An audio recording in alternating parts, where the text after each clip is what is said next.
Hello, this video is about a possible shift in a global economic strategy, moving beyond sanction as the main tool of pressure and using resources, infrastructure, and supply chain as instrument of diplomacy.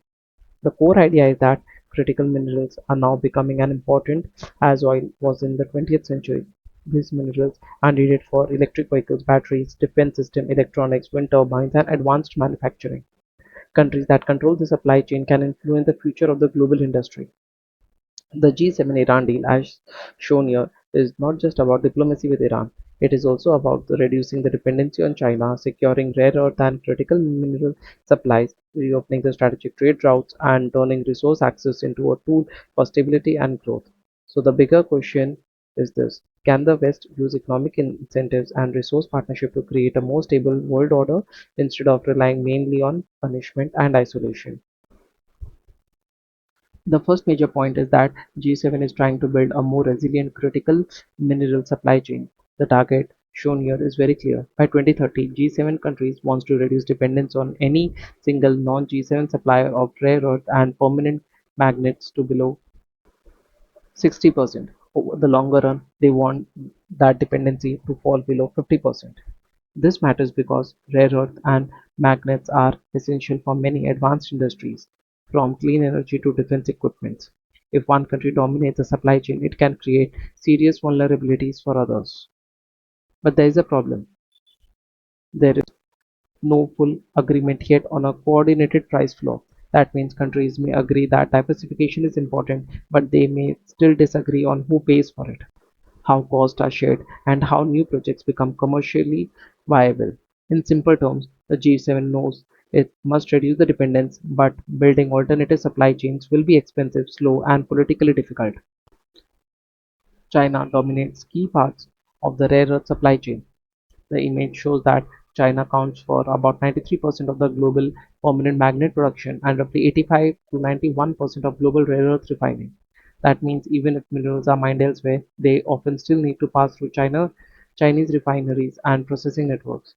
This gives China enormous strategic leverage. If supply is disrupted, many industries in the West could face shortages or higher cost. The G7 countries account for more than half of the global imports, but they do not control enough of the processing capacity. That is the key weakness. The slide also explained that several countries are trying to build alternatives: the United States, Australia, Brazil, France, Japan, Saudi Arabia. But mining and refining projects take years. They face delays, legal challenges, environmental approvals, cost overruns, and technological gaps. Japan's example is an important example here. It has spent more than 15 years trying to reduce dependence on China. That shows how difficult this transition is. Announcing target is easy, but building a real supply chain is the hard part. The deal appears to include a framework for broader negotiations, possible sanctions waivers, and reopening of the Strait of Hormuz, and a reconstruction fund for Iran. These points matter because Iran sits in a strategically important location and has access to energy, minerals, and trade routes. If the Strait of Hormuz remains open and stable, shipping cost and energy-related import cost can fall. The slide mentions sulfur and sulfuric acid because these are important for mineral processing. Higher sulfur prices can raise the cost for lithium, nickel, copper, and rare earth processing. The deal could also allow Iran to regain access to frozen assets, including revenue from the past investments.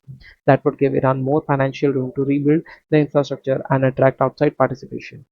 The broader message is that diplomacy with Iran is not only about nuclear issues or sanctions. It could also become a part of the strategy to reduce the supply chain pressure across critical minerals and energy linked industries.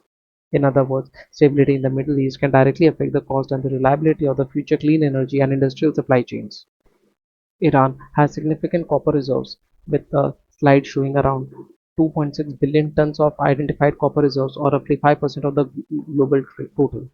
That makes Iran one of the most important potential players in the global copper supply.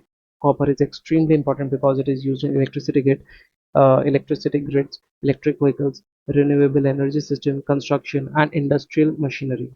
As the world electrifies, demand for copper is expected to remain strong. The slide also shows Iran's major copper assets and reserves, including properties such as Chaha Firoz, Chahil Kure, Dare Sharshameh, Shahare Babak Complex, and Sungan.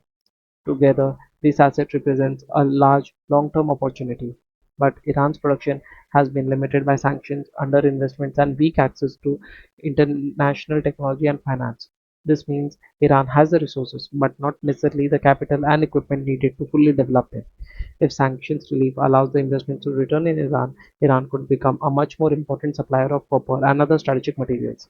That is why the opportunity is large, but also politically sensitive. Even if the opportunity is large, investors will remain cautious. The first risk is that the sanctions rate could be reversed quickly. This is called the snapback risk. If companies invest billions of dollars and sanctions return later, their projects could become frozen or worthless. The second risk is corruption and political instability. Mining projects need long-term certainty, stable rules, and legal protection. If investors fear sudden change, they will hesitate.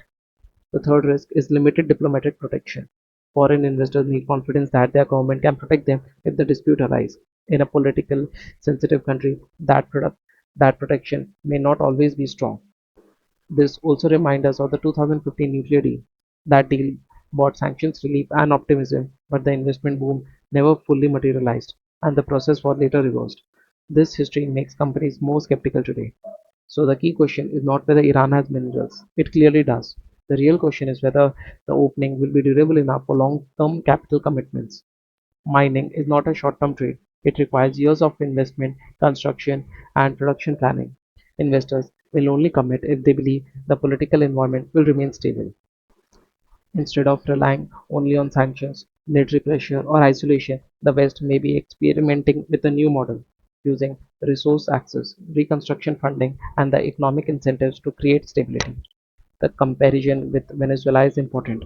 In Venezuela, the United States eased some sanctions and allowed limited activity by major energy companies. The goal was not simply to reward Venezuela, but to create incentive for stability and maintain access to important resources. A similar idea would apply to Iran. If sanctions relief restores the oil export, open infrastructure investment, and support mining development, Iran could be pulled into a much more constructive economic relationship with the outside world. The central message is that investment can sometimes create stability.